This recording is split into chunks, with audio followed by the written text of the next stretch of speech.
Okay. So I just watched a couple of videos from Solemn Vanguard about the Springfest, and I'll admit my first impression was why, and also, eh. I don't know. I've actually disliked both V and Overdress for the entirety of the playstyle. I'm not only premium, I'm pretty much more G focused than anything. I like the stride aspect. I like the amount of selection that we had for it. I like the I really do wish that they had continued more with some of the other decks for premium specifically. I felt that a lot of decks didn't deserve. I don't know if deserved is the right word, but should have gotten some other options beyond what they got from the packs. Um, I know plenty of people who actively prefer premium to V and overdress. I know that they just play overdress and they played V because it was what most people were playing. Now, I do find it also very interesting for V especially. We had the Luard aspect of BT10, where they had to make an emergency ban list before the set actually released here because the deck was topping every single tournament. And that's an absolutely horrible meta. There's little to no value in playing in a tournament by using one of your other decks if you're not going to be topping because the other deck's just way too consistent, way too powerful. I would have actually been very interested for that kind of tournament area to see what the lower end decks were. Like how many people actively entered with Tachikaze, how many people actively entered with Spike Brothers, how many people entered with Mega Colony, how many people actually actively entered with some of the other clans. Um, I also disliked V because of the balance that they made for the sets.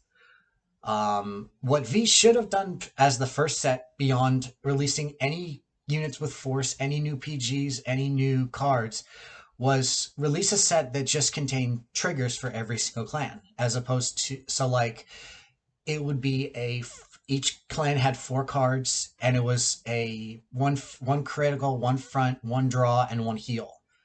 And what would have actually been better for it is if they made the triggers specific to name decks. Like Royal Paladins would have been Jewel Knights. Seekers probably not as much because that's an older series. Kagero would have been Seal Dragons. Genesis could have easily been Regalia. They could have made, let's see, I'm trying to think of Narukami, and Narukami did actively get Eradicators, but I have problems with Eradicators in that series in general. I have actual questions about Narukami in general for that one. Um, but that's again for a different video. But when D came out, I was just initially interested because I saw it as every set was going to get relatively equal support. Whereas with V, you had Royal Paladin getting constant support every single set, every single big set. Yet it took more than a year to get support for Tachikaze, Spike Brothers, and Mega Colony, I believe it was. And I think the same thing happened for Gear Chronicle and Great Nature too. I think both of those had at least about a year in between their support, which is the same kind of level of support as Bermuda Triangle, which has their own set of booster boxes and trial decks. Um, but when D started releasing set 2 and 3, I realized that most of the support was geared towards their the specific decks like Bruce, Bastion. A lot of the good support ended up being pushed towards Seraph Snow. I'm pretty sure a good amount of support was also towards Zorga, not Zorga, but Magnolia. So the trial decks, they were trying to boost the trial decks. And I run Barrel Magnus. I don't run a fully complete deck. I built it just for the fun of it because I wanted to build it. And the deck is I do feel like the deck could have used a little bit of an upgrade. So like for a good example is the double R's in set 2, where for Final Rush we got a booster that counterblasts 1 for a additional drive check. But for Barrow, we got a card that's actively worse for what it does than a common from the first set. So think about that one. A double R from the set 2 was of course worse than the set 1 common that you could easily get. And then it just kind of got worse and worse. Like, I really wonder, I'd be interested in seeing what a grade 4 version of Magnus would be. I'd be interested in seeing what a grade 4 version of Orphis would be. Same with Zorga. Eugene definitely could be something, and Eugene actively has gone from being a laughing stock of a deck to actually, from my perspective, a really good deck. Now, granted, what I do think, V could, I think, as much as we would like them to change their mind, realistically, what Bushiroad has done is they're saying that they're not going to support premium, but they are going to support premium. And that's because premium has everything supported. So if they release something for V that supports V premium and premium, if they support the biggest thing that they're supporting is Overdress, and Overdress supports both Overdress and premium. So I would like to say that I think what they think is that premium is now on life support. It's which I personally believe is a false thing. I know plenty of I have a really good friend who actually is a really good spike player. I don't think he plays Overdress because he wasn't interested in seeing what it could do until like 4 or 5 sets in. But at the same time, I agree.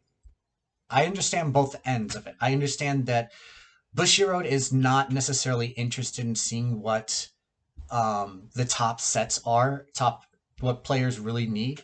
They're more interested in giving what they think they want. And so I think what they think is, out of the 3 formats, like Solemn said, most of the cards are going to be, most of the players are going to be attracted to D because it's an easier set to get into. It's not, you can start with trial decks and they can come with basically everything you need to play on a competitive level, not necessarily win a competitive tournament. V is kind of in the middle because I think I remember it being kind of a weird sense where it's in a very odd state of power creep where you're only having I don't know if I haven't seen any recent V tournaments, but then again, I don't know enough people who still play V. So maybe that's why they combined it with White Shorts, because they knew that White Shorts was going to be a bigger tournament. I actually started switching over to Weiss ever since a new card shop got in moved to the location like a couple blocks away from where I live.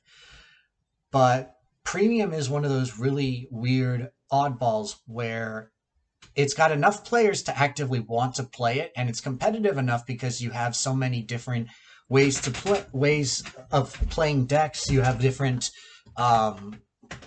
viewpoints of how decks could be run, different builds of how a deck could be run just from the same deck. But they probably have not seen enough of a reason to actively support what premium could have been done, what premium has, what premium could have been done, because a lot of stuff in the first set of premium collection, when we get some of those strides like Katarina, I think Katarina is the best example of this, where it's the perfect example of a standard plus card,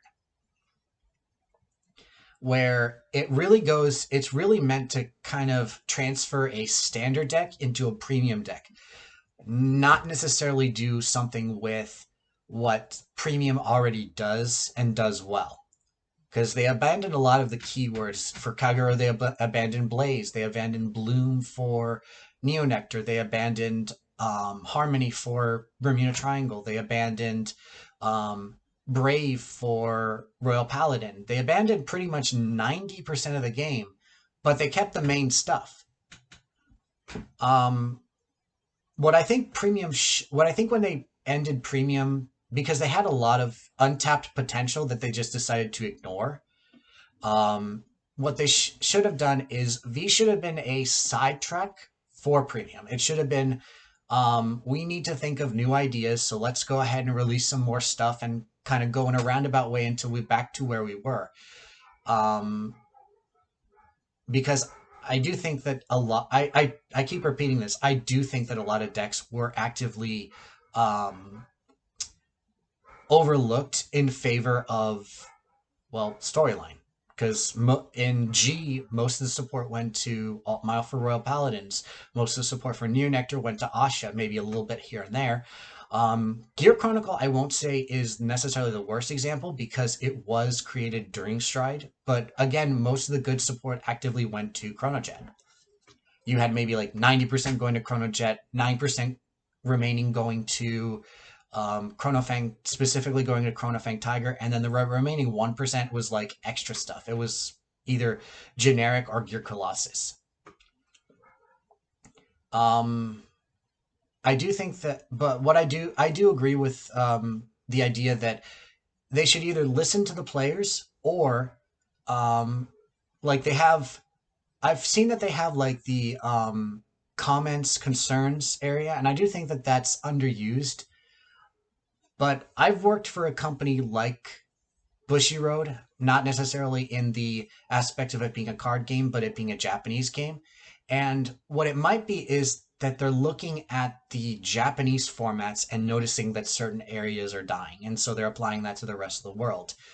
But it does actively create that vicious feedback loop where the aspect of them constantly doing premium on the same day as their newest format, forcing players to choose, kind of they're reinforcing their idea that premium is a dying format. And so, I mean, what the other idea could also be for every player who wants to play premium, instead of if they think instead of thinking that, oh, D is going to be a much more popular format, therefore it's a better format, you could easily go into the premium format and go, I want to support this format. Show the company that it is um, actively still being supported and loved by the players. That's actually one of my main thoughts that could be done. Instead of telling the company what they should have done, you prove them that they're wrong before saying this is what we want. By saying this is what we want. I had a card shop, not the current card shop that I go to, but a card shop relatively close by, who did not support Vanguard at all. All they had was they had booster boxes and packs and the trial decks, but they had no tournaments. And so I guess what probably boggled their minds was that when a lot of the Vanguard players left, they decided to stop collecting. And when we asked why, it's because no one came by. Everyone stopped coming. Well, yeah, no, you provided us with no, we provided you with multiple cases of feedback. We asked you multiple times for tournaments, for events, and you said we're not going to do it because it's not big enough. Well, now that you have the result, you killed off your game at your store because you refused to listen to your customers. And these are customers who did actually buy packs, did actually buy boxes. I know for certain I bought a bunch of packs and maybe a couple boxes here and there.